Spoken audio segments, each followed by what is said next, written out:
Hola Christopher Bohan, compañero de muchos años en la Universidad Nacional.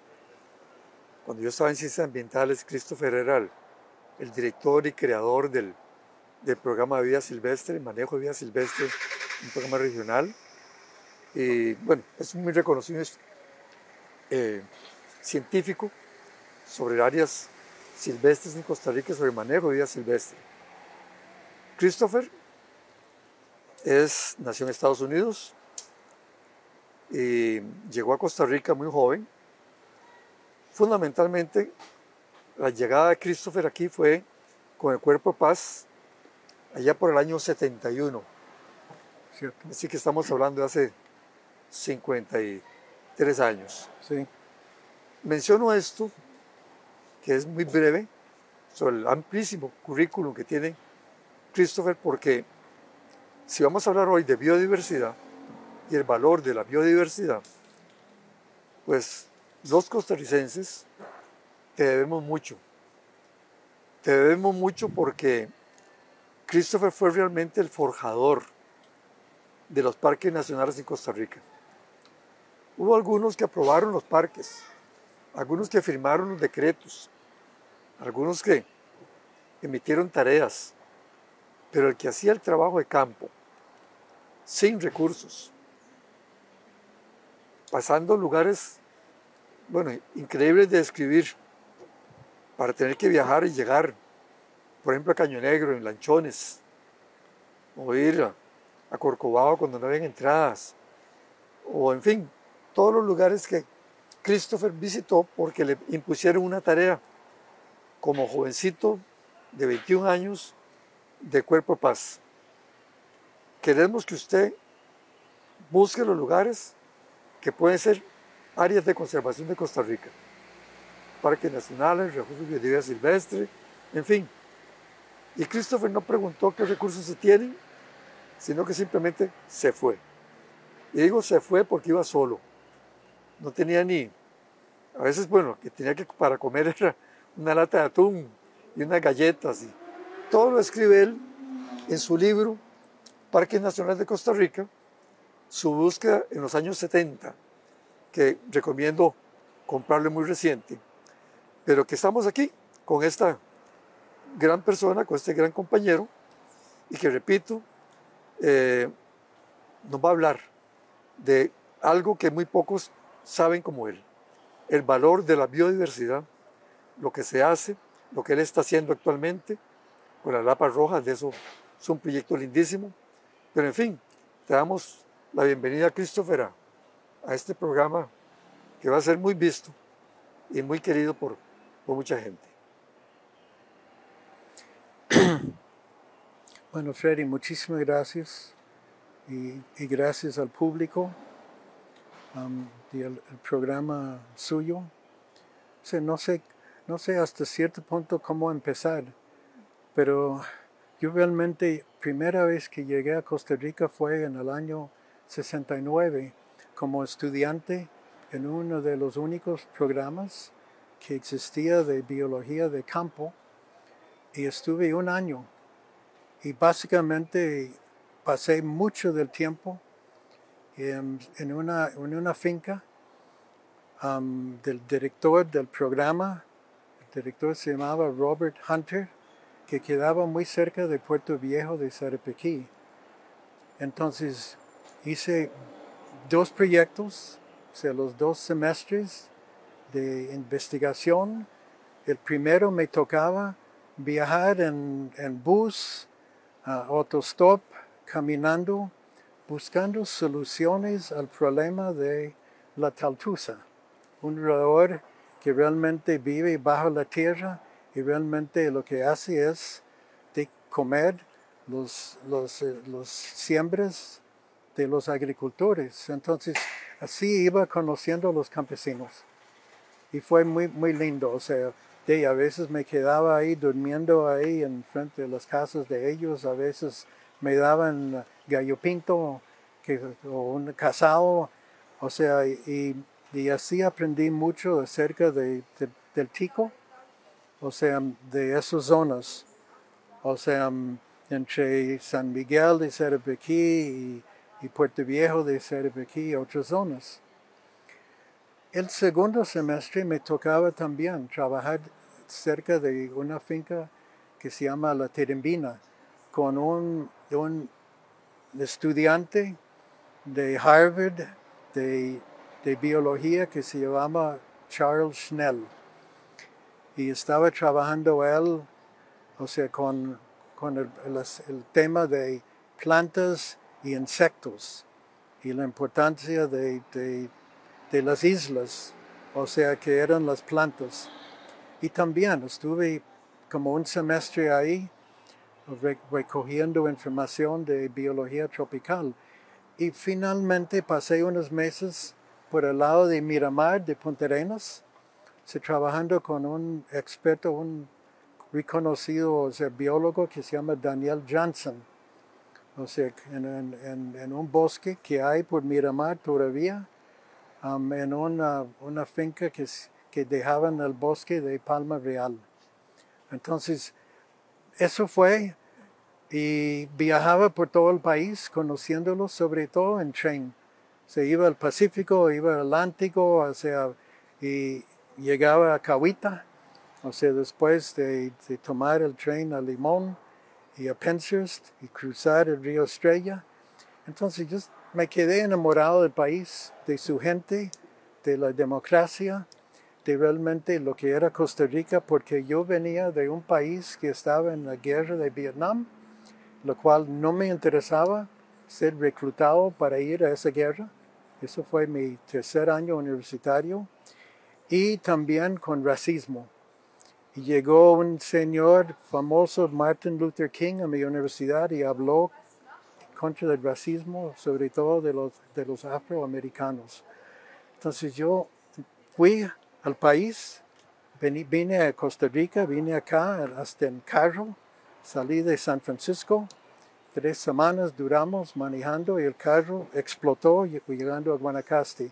Ese fue mi primer año, pero no voy a hablar más de eso. No, vamos por el tiempo, es muy interesante, Okay. pero fue bueno que los televidentes, los que están siguiéndonos por el Facebook, conozcan quién es, cómo llegó acá a Costa Rica Christopher Bohan. Ahora bien, se habla mucho en Costa Rica de que una de nuestras grandes riquezas es los parques nacionales, que el 25% del territorio está protegido, pero creo que se conoce poco el por qué es esa riqueza.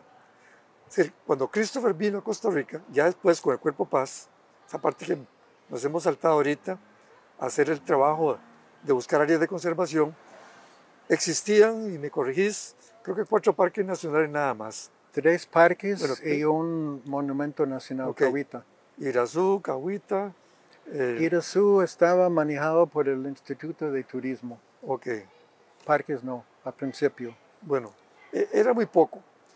Y resulta que cuando Christopher termina su trabajo de visitar las zonas, de estudiar las zonas, de tomar muestras, tomar información, conversar con la gente, describir todo, de 3 parques nacionales se pasó a un número de, no sé, 15, 18, o sea, pero, entonces ya voy para allá. Yo cuando me aceptaron en Cuerpo de Paz, yo era un objetor consciente para no ir a la guerra de Vietnam. Vine con 12 colegas de Cuerpo de Paz en un programa del Instituto Smithsonian que Mario Bosa, que fue el fundador de parques, o sea, pidió, porque solo tenía como 13 empleados. Sí, era una oficina ahí. Sí, una oficina de MAG encima de Lehman en San José. Y entonces Mario asignó a los diferentes voluntarios de diferentes trabajos. Sí, las tareas. Tareas. Pero y el caso mío. Contanos en qué consiste la biodiversidad, por qué es su valor, por qué en Costa Rica lo valoramos tanto y en el mundo también. ¿Qué tenemos en nuestro país en términos generales de biodiversidad? ¿Por qué es tan especial este pequeño país para esto? Y en fin, que provocó la creación del programa regional de manejo de vida silvestre, que vos tuviste en la UNA también, pero ¿por qué? ¿Por qué dedicarle atención a las plantas y los animales y los demás reinos? Ok, yo trabajé con varios expertos en forestales, geógrafo, el Joseph Tosi, Leslie Holdridge y Alexander Skutch, que estuvieron haciendo un estudio, o sea, para asignar parques. Entonces me quedaba en el Centro Científico Tropical y ellos dijeron vaya para aquí, vaya para allá, pero la biodiversidad tica tenía que ver en parte con los diferentes niveles, o sea, digamos, las alturas, los vertientes, o sea, el tipo de lo que se llama zonas de vida que existían. Entonces, tanto Tosi como Holdridge, como Skutch, querían una variedad grande de esos animales y plantas. Y la biodiversidad era inmensa. Era tan variada que en pocos países existían tantos, o sea, digamos, aves, reptiles, anfibios, o sea, plantas en un país tan pequeñito. O sea que, entonces, me dijeron, vaya, busca estas áreas y estas áreas y estas áreas. Entonces fui en moto y a pie o en bote, o Mario consiguió avionetas para llevarme a diferentes sitios. Y eso fue básicamente el trabajo mío, era llegar, buscar el área, apuntar algo de las plantas y los animales, a veces con diferentes personas. Por ejemplo, Adelaide Chaverri, que visitó ser mi esposa, mi ex esposa, con Luis Poveda, un botánico, con Gary Stiles, un ornitólogo muy famoso.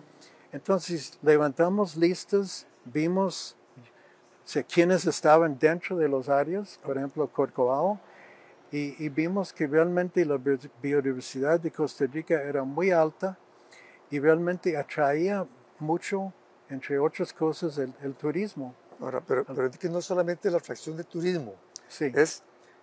Yo me acuerdo de un ministro de Planificación en la época de don Rodrigo Carazo Odio, que sacó un artículo que decía, detengamos ya la creación de parques nacionales, porque están sacando áreas del desarrollo de Costa Rica. Es decir, había incomprensión en ese tiempo. ¿Por qué valen los parques nacionales? Adelanto, para mí no hay nada más valioso en Costa Rica, nada más valioso que la riqueza natural. Es inconmensurable el valor. Pero ¿por qué vale tanto? Porque en otros lugares simplemente se arrasa por todo, se quitan esas hierbas, como dicen algunos, y se construye para el desarrollo.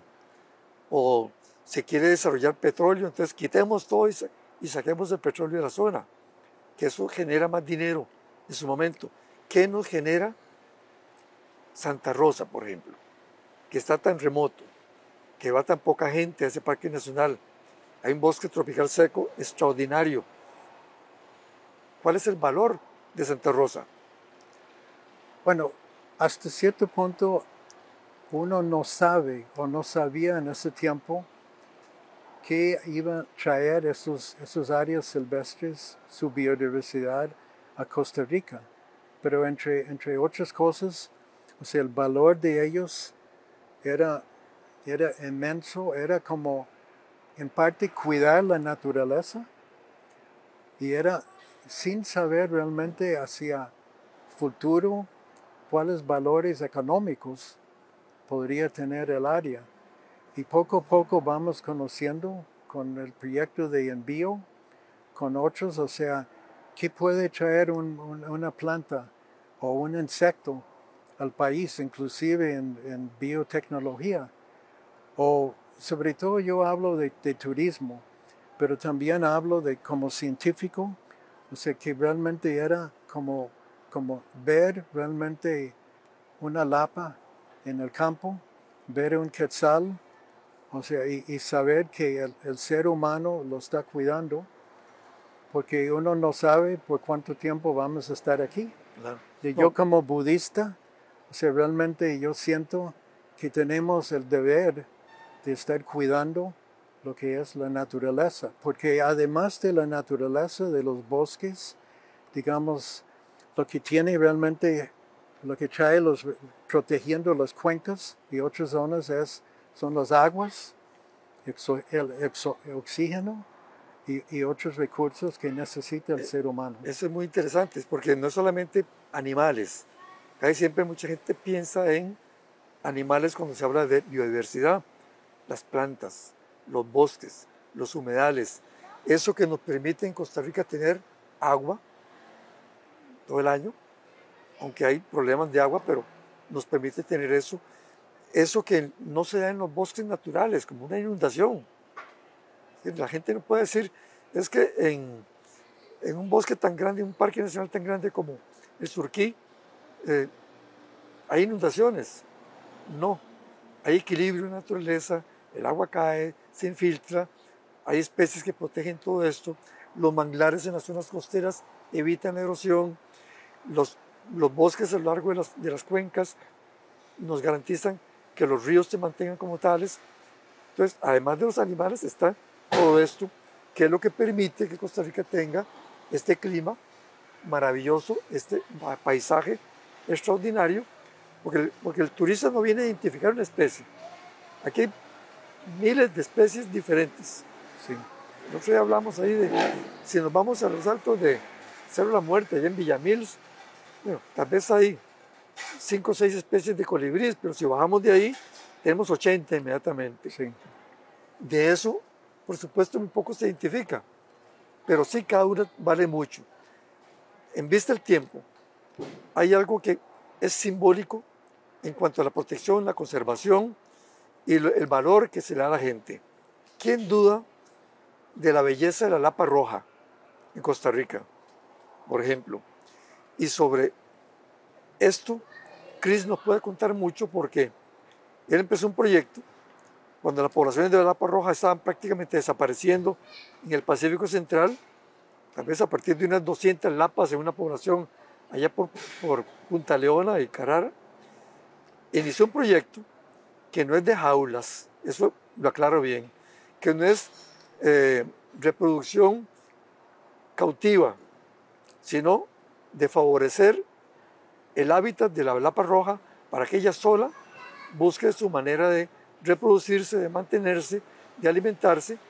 Y en fin, contanos de este proyecto tan extraordinario de la lapa roja que hoy se está llevando a cabo fundamentalmente con el apoyo de Punta Leona. Empezamos en los 80s la primera maestría en vida silvestre en América Latina, o sea, como parte de la Universidad Nacional. Y siempre estamos estudiando, yo con mis alumnos y con asistentes, diferentes especies a nivel nacional.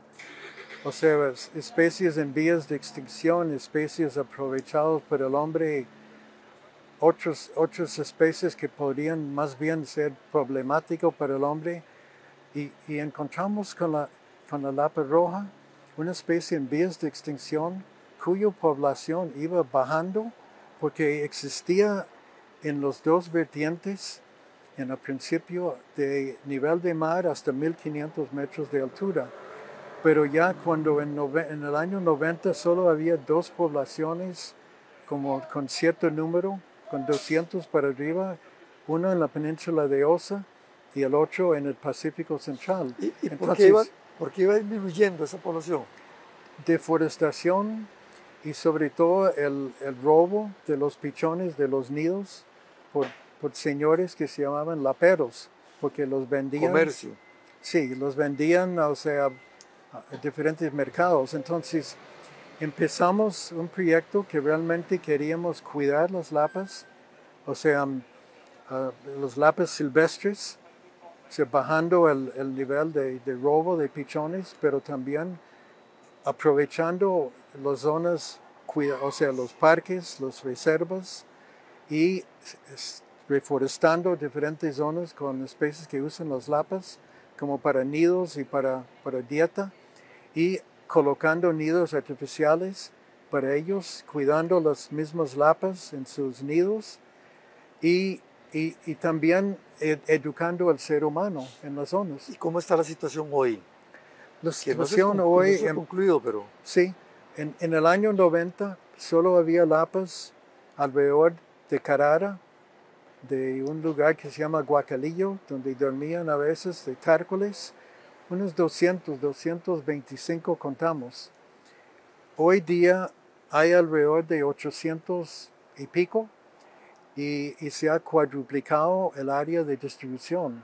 Ahora se ven por Punta Arenas, por Esparza, para Costa, o sea, llegando a Parrita, por el lado de un parque nacional, La Cangreja, obviamente hay en Puriscal y otras zonas, y van ampliando más la distribución. Y ahí es donde estamos tratando de trabajar hoy con la reforestación, con los nidos artificiales y sobre todo educando los escolares y las comunidades rurales. Y es un ejemplo de un proyecto de manejo en el sitio que demuestra que se puede, con una especie en vías de extinción, volver a recuperar esa población. por eso nos pareció extraordinario, porque incluso, y para efectos turísticos, ya hace un par de semanas estábamos en Jacó, y ahí al lado del balcón del apartamento donde estábamos, de pronto llegaban las lapas, Sí. volar casi enfrente de la gente. Y en este momento, gracias a Punta Leona, que empezó a trabajar conmigo en el año 94, cuando teníamos grandes problemas en ver la población descender, o sea, ellos han ayudado mucho. Puede ver en un link que se llama lapasrojas.leona.com.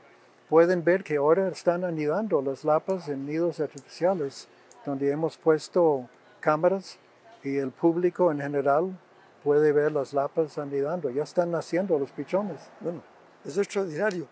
¿Usted le podría un valor a una lapa? Un valor económico. Económico. Hicimos un estudio hace años comparando lo que ganaba un lapero y lo que realmente, o sea, cuánto pagaba un turista para entrar a lugares como Carara y realmente, y ahora en Punta Leona. Sí, o sea, te cuento que es muchas veces más una lapa libre, una lapa silvestre en el campo, que una lapa en una jaula. O sea, y estamos tratando de hacer estudios más detallados hoy día, como han hecho con la águila calvo en Estados Unidos, para decir, vale tanto. Pero yo creo que en parte también es el valor que siente el ser humano, Sí. de ver un animal libre, como vos viste en Sí. Jacó. Yo no hacía la pregunta esperando un valor, y que dicha que no me diste un valor en dólares o en euros o en colones, porque precisamente ese es el gran valor. Pero además el turismo, sí, la principal fuente de empleo y de divisas en Costa Rica es el turismo, Sí. y mucho viene atraído por el ambiente natural nuestro. Es decir, he visto, y uno ha visto extranjeros maravillados de ver, no en el souvenir, sino ver la lapa con sus bellas alas extendidas volando enfrente de ellos, pasando por las playas y en fin, son llamativas porque además hacen un ruido, que no es un sonido, un ruido muy grande cuando están volando cerca o están comiendo o están compitiendo, en fin, no sé. Pero ese es un ejemplo, por eso quería hablar de lapas, de la importancia de la protección. Si no existieran esos árboles, por más protección, no habrían lapas. Sí. Y el error que a veces se ha cometido en Costa Rica de crearlas en cautiverio, con el cuento, digo yo, de que después, cuando ya sean grandes, las liberamos al ambiente natural sin saber qué va a pasar con ellas. Contanos un poco por qué no es conveniente ese tipo de crianza, ese tipo de multiplicación, aparte del éxito que ha sido los nidos artificiales y la protección de bosques. Yo hasta cierto punto estoy esperando ver las publicaciones de las personas que los crían en cautiverio y los liberan, para ver realmente si han podido sobrevivir. Porque yo creo que muchas veces lo que yo he visto con las lapas observando algunas, inclusive pichones con radios que pusimos, lapas silvestres, como duran meses con los padres enseñándoles qué comer, enseñándoles a evitar depredadores, enseñándoles a hacer una vida social con otras lapas. Es complejo. Y entonces, si uno los libera de no sabe si van a poder tener ese apoyo social, porque los padres no van a estar. O sea, entonces todavía estamos tratando, yo estoy tratando de esperar. Seguramente va a ser muy difícil porque una cosa es criarse, desarrollarse en el ambiente natural y otra cosa es mandar al adulto a ver qué hace en ese ambiente. Bueno, si hablábamos de biodiversidad, el valor es parte del gran ejemplo. Carara está ahí, yendo hacia Jacó, y te aseguro que mucha gente pasa y no se detiene a ingresar. Pero ahí está.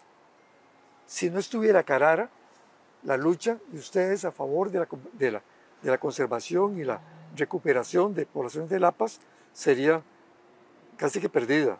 O si no tuvieran el apoyo que tienen ahí en Punta Leona y la reforestación que se puede hacer, la identificación de científicos como vos, de qué árboles, qué comen, dónde se alimentan, qué necesitan. Eso es fundamental.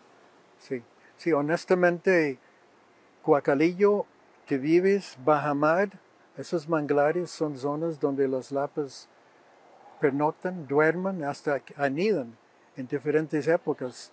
O sea, necesitan los manglares, pero a la vez necesitan parques nacionales como Carara, La Cangreja, necesitan reservas forestales y necesitan bosques como Punta Leona, bosques privados, y también la resiembra, o sea, la reforestación de zonas como para poder sobrevivir.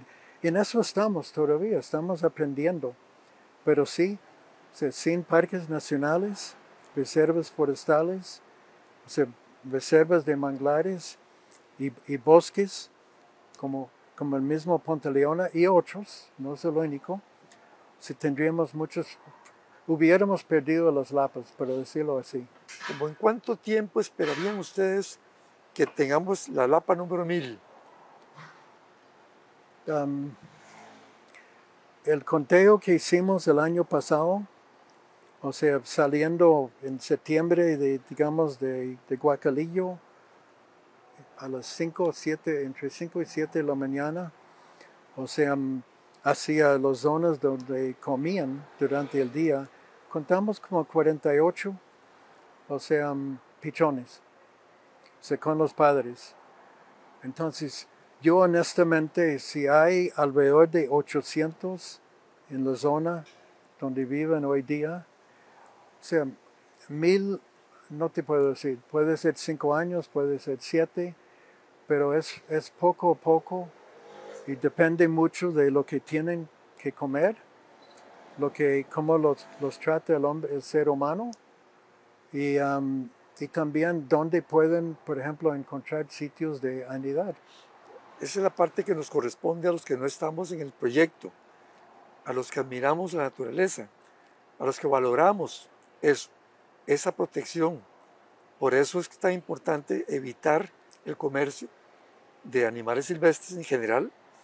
Por eso es tan importante proteger manglares, por ejemplo. Hace años, hace no muchos años, los manglares en Costa Rica eran swampos que había que destruir. Después se entendió que no, incluso están protegidos como humedales en general por convenio como Ramsar, ya firmado en Irán en su oportunidad, y el valor en general que tenemos sobre la biodiversidad. Sí. Si Costa Rica es biodiverso, no solamente por su ubicación, y estamos a 10 grados al norte del Ecuador, sino que además por su estructura, desde 0 grados, de 0 metros sobre el nivel del mar a casi 4.000 metros sobre el nivel del mar. Sí. Zonas de vida como las que Holdridge, que vos mencionaste, sí. determinó, y lugar de paso también. Sí. Porque tienen que aprender eso nuestros jóvenes, y las especies del norte, tanto vegetales como animales, pasaban por este istmo, y las del sur también. Sí. Costa Rica no existía antes, se elevó. Esos temblores de ahora son los resultados de esos movimientos tectónicos grandísimos que hicieron salir a Costa Rica de formar ese puente extraordinario, que es lo que nos hace muy especiales y tener tanta biodiversidad que es reconocida a nivel mundial, pero la podemos perder. Por dicha hay gente como vos, como muchos más, muchos jóvenes, muchos viejos, que lo valoran y que saben que la biodiversidad no se mide en dólares o en colones.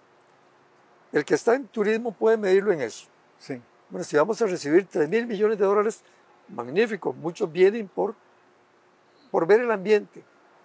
Ni siquiera es para meterse al bosque, es por ver el verdor de Costa Rica y sentir de vez en cuando esas especies. Pero aparte de eso, los costarricenses tenemos que sentirnos muy orgullosos y muy satisfechos de que se haya protegido esto, de que se hayan creado parques nacionales. Te damos las gracias a vos, porque efectivamente si alguien forjó, como decía al comienzo, parques nacionales en Costa Rica, en momentos muy difíciles, y por supuesto con el apoyo de presidentes como Daniel Oduber, como Calderón Fournier, en fin, los que trabajaron mucho en su momento, don Chico Orlich, obedeciendo la importancia que tenía esta creación. Así que eso es un poco tus últimas palabras en relación con esto para Sí. concluir. Una cosa es realmente ir en búsqueda, digamos, de parques, pero el otro es estar en San José, como Mario Bosa y Álvaro Ugalde, o sea, buscando los contactos entre los diputados, entre seres humanos, o sea, que realmente tenían ciertos poderes, o sea, los abogados que hacían los decretos, o sea, los mismos fuentes nacionales e internacionales de fondos, los donantes, y también hoy día y hace 50, 40 años, los guardaparques, los directores de parques que estaban y que todavía están allá tratando de cuidar los parques. Y eso es uno de los grandes problemas que hay hoy día, que realmente no hay suficiente presupuesto para cuidar esos 25%. Y estamos perdiendo puestos, digamos, de los mismos guardaparques y están perdiendo problemas, o sea, formas de cómo cuidar los parques.